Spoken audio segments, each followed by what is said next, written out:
Hello and welcome to another exciting video here in Mathland. We're in section 9.3 here. This is the sum of finite geometric sequences. So we've got a nice little formula here. Fancy with the sum of a finite amount of a sequence here. So it's geometric, so we have a multiplier going on here. And it's finite because we're not going to infinity on our sum. We're just going to go to a certain number. So if our question was find the sum of the following summation notation. If we had, let's say n equals 1, and we're going to 12 of 4 times 0.03 times n. Okay, so there's our formula. We can see that it kind of looks like a geometric sequence formula because we have, let's say, an A1 and an R. So this right here is going to be our R. And at our A1, we're going to figure that out. And now it might vary because you might not always start at 1. So pay attention to where your summation starts out. So this one starts at 1. Some might start at 0. So you'll have to factor that in here. So with it starting at 1, this will actually be your first term here. So all of this, because of that n in the exponent, it's going to make that 1, and then it's going to be 4 times 0.03. So we know that our A1 equals 4 times 0.03 to the first power, right? Because our n is starting at 1. So what is that, guys? So let's go ahead and multiply that out. My calculator out here. Okay, so I've got 4 times 0.0. Oops, I put a 0 in there. 0.3. Go back here. 4 times 0.3. Okay, and so I get 1.2. So my A1 is 1.2. Okay, hold on to that one because we'll need it in the formula here. So he's going to go right there. Okay, what else do we need to know? Our common ratio is the 0.03, or the 0.3. So we're just going to plug everything in here. So we have a summation that goes from 1 to 12. So we're going to go from 1 to 12. And again, pay attention to what we're starting at. If we were at 0, we would have the sum of 13 terms. Since we're starting at 1, we'll have 12 terms. So the sum of the first 12 terms is going to equal our A1, which is 1.2. We figure that out right here. And that's going to be multiplied by 1 minus our common ratio, which is that 0.3, times the n, which is our 12. 12 right there. Okay, all over 1 minus our common ratio right there. Okay, so we're just going to plug this into our calculator. And if we get a decimal, that's fine. I tried to pick some problems that were not ugly decimals, but I couldn't avoid it at some point. So I'm getting all this information from page 711 if you want to follow along with me. So let's put this in. I'm just going to do one thing at a time. I got my old calculator out just in case you guys are sporting the TI-83 Plus as well. I noticed that in my other videos I was using the fancy calculator, and not everyone has the ability to do things in that calculator. So I'm going to do one thing at a time. So I'm going to do a numerator. So I've got, I don't have to do parentheses, 1 minus 0.3 to the 12th power. So this is my numerator. And I get all that, which is kind of gross. But I'm going to divide that by my denominator. So 1 minus 0.3, and what do I get? Okay, something gross. So we're going to multiply all that stuff now. Now that I worked out the numerator and the denominator, I'm going to multiply this by 1.2. And what do I get? I get 1.714. So my summation of the first 12 terms in this sequence is 1.714. We'll stop it at 3 decimal places. So it's approximately little squiggly lines there. And that's it. That's summation notation for a geometric sequence. Okay, here's another example. I've got summation from 0 to 15. And this is the formula that I have. So 2 times something raised to the something. And so if I wrote out all the numbers here, I would plug in 0 to the exponent and 1 to the or 1 in the exponent, etc., and find my geometric sequence that way. Okay, but we want to know the summation of all the terms in this sequence starting at 0, if we were to plug 0 in there. So let's first figure out our A1. So our A1, if I plugged in 0 in this formula, I have 2 times 4/3 to the 0 power. Anything to the 0 power, that's going to be 1. So my A1 is actually 2, okay? So I'm going to hold on to that guy. I'm going to write my formula down, which is the sum of any number of terms, A1 times 1 minus r to the nth power over 1 minus r. Okay, so then we have our A1, we're set there. Let's plug in everything that we know on this one. So I'm going to do the summation of how many terms? I'm starting at 0 and I'm going to 15. So I'm not gonna go to 15 terms, I'm going to go to 16 terms because I started at 0. So like I said before, watch where you're starting because you're gonna have to add one there.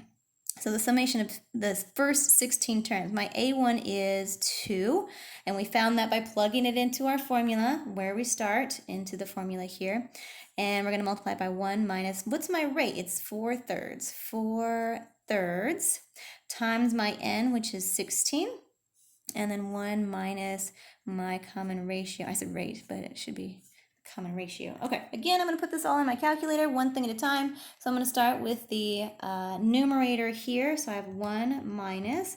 I'm going to keep it all in fractional terms, and I'm going to raise it to the 16th power. So this is my numerator. Okay, it's going to be negative. That's okay. So I'm just going to keep going with this, and I'm going to hit the division button, divide by 1 minus 4/3. Okay, so I've got it still in my calculator here. And then I'm going to multiply all that by 2, which is my A1. So I'm putting everything in my calculator still, and I'm leaving it there. So the sum of the first 16 terms is approximately 592.647. Okay, and that's how you do that one with fractions or starting at 0 or 1. Okay, next up in 9.3 is a section that says use the summation notation to express the sum. Okay, so I've got a sum here. It is in a geometric sequence because this is multiplied by 2, this is multiplied by 2, and then it goes on and on and on until we get to this number. That's a large number. So we have to figure out, we have to write it in summation notation. So just like the last problems that we saw that were already in a summation notation, we have to write that summation notation. So it's going to have something, a summation. We're going to start at, just to make it easy, start at 1. And then we have to figure out what number goes here, and then what formula goes here. So let's see, what can we do? We've got, we know that it's times 2, so maybe a 2 goes in here, and then maybe just Rn. But we have to figure out what we go to for these things. So if this is our rate, but we also have to multiply it. Let's go back to what our original geometric sequence formula is. So what was that? That was A sub n equals the first term in our sequence times our rate times n to the n minus 1 power. Okay, so we have the r, okay, but then we also have to put in our A1 here. So what's our A1? It's 7. So we're going to have a 7 in here, kind of marked over it. Let's do a 7 times our rate to the nth power. We'll clean these things up in just a little bit. So I know my R, I know my A sub 1, I just have to figure out what number is this that I'm going to. So let's figure this out. And so I'm going to put it into my formula here. I have A sub n is my last term right here. So I'm going to put 896 equals, what's my first term? 7 times my common ratio, which is 2, to the n minus 1. Now we're going to have to go back to logs. Remember logs from Algebra 2 and from earlier this year to figure this out because we have an unknown in the exponent. So it's 2 to that n minus 1, but we can't solve for that just yet. I first have to isolate that exponent. So let's divide both sides by 7. Both sides by 7. I don't know what that is off the top of my head. So let's put it in the calculator here. I've got 896 divided by 7. I've got 128. So 128 equals 2 to the n minus 1. Okay, well, we can't divide by 2 because we need to solve for the exponent there. But what we can do is log. So let's take a log of both sides. So log of 128 equals log of 2, log base 2 of n minus 1. Actually, let's do it this way. Let's do something else.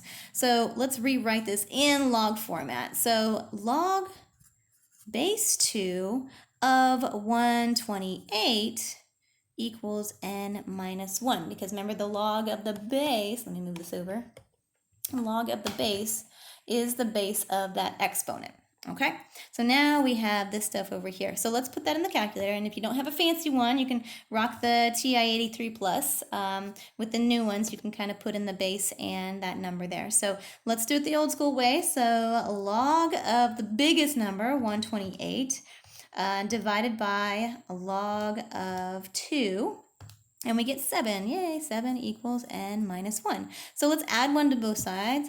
N equals 8. Ta-da! So there we go. That's our number that we're going to. So the 8th term in this sequence is 896. So in conclusion, we can write our summation here. We have n equals 1.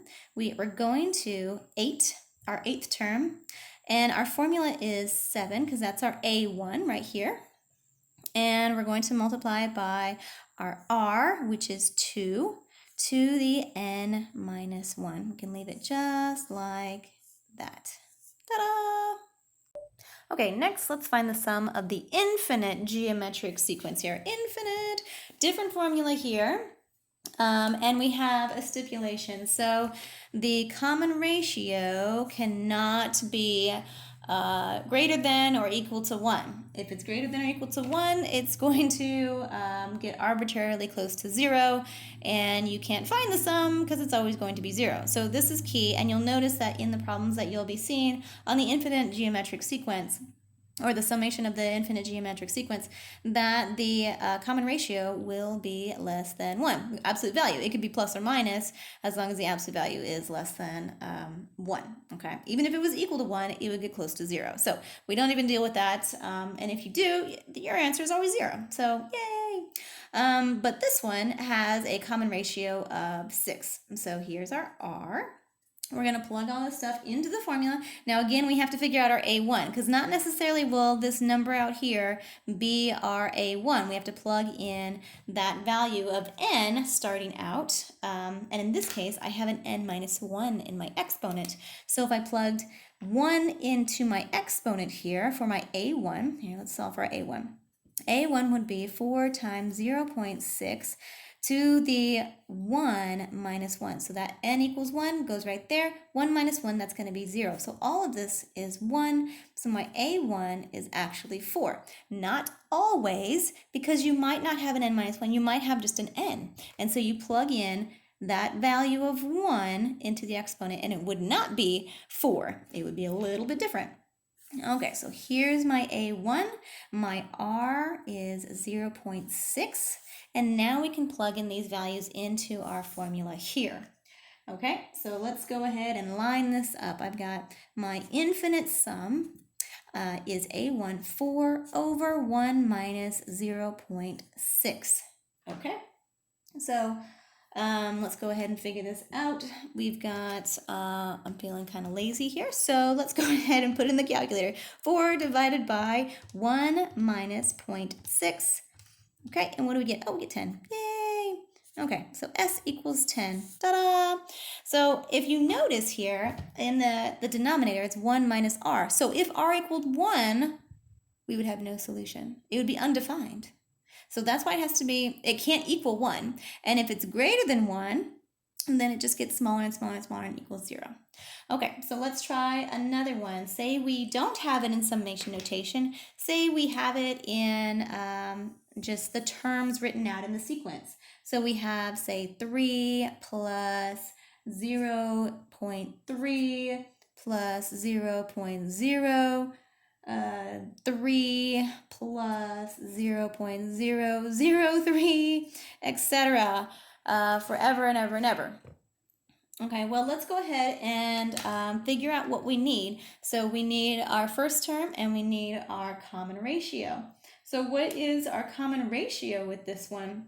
Well, you're going to be multiplying everything by, what, 0.1, right? So this times that is 0.1, and this times that times 0.1 would be that, and that, right? I mean, you can check that out in the calculator, or you can figure it out this way. If you don't know, you could put, remember, any term over the term before it. So if you put 0.3 divided by 3, what do you get?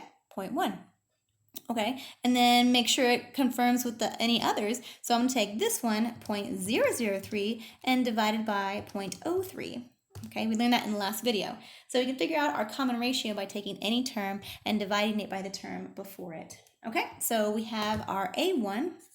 A1 equals 3. Our common ratio is 0.1. So let's go ahead and set it up into our formula there. So I've got S equals 3 over 1 minus 0.1. Okay, go ahead and figure that out here. Let's see, you can put that all in the calculator if you want to. 3 divided by 1 minus 0.1. And we get 3.333333, or you can just make it into a fraction, so 10/3, or if you want an approximate answer, 3.33. Okay, so that's it. I would go with the exact answer here. All right, so that's finding the sum of an infinite geometric sequence.